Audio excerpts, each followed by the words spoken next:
Ladies and gentlemen, the third priority for European defence is perhaps the most strategic, and that is increasing support for Ukraine.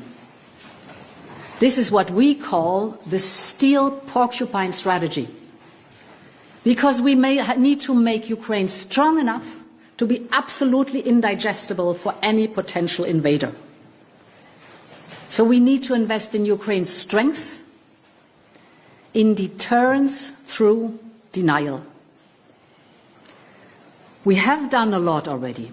We have supported Ukraine with about 50 billion euros in military support alone, and trained more than 73,000 Ukrainian troops. And our support for Ukraine's accession to the European Union remains as strong as ever, but there is a lot more that we can do. And to help make this a reality, we will set up a joint task force with Ukraine to coordinate the European Union's and the Member States' military support to Ukraine. But Ukraine can support us too. In fact, as you said, Mette, there's a lot that we can learn from the transformation of Ukraine's defense industry. The innovation, the speed, the scale of its industrial base is amazing. It's remarkable. It is a huge asset for Ukraine, but it is also a blueprint for Europe.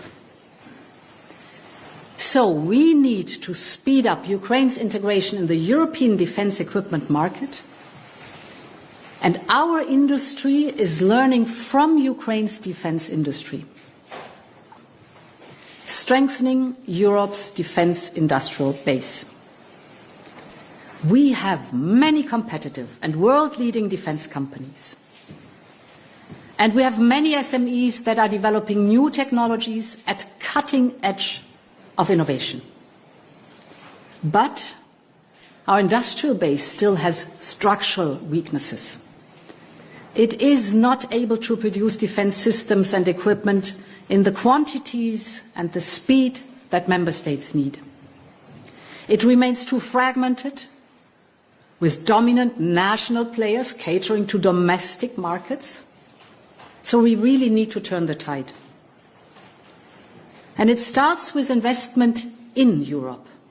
Member states need to be able to fully rely on European defense supply chains, especially in times of urgent need. And a European market would deliver that. And most of the threats we face are cross-border. Whether it is a Russia determined to regroup, or hybrid, or cyber attacks, or threats in space, or at sea. So that is why we're fully committed to working with NATO and the United States. Our security is indivisible, and that is why we are working to break new ground on security with the United Kingdom and other partners within Europe, in our neighbourhood, and within the G7.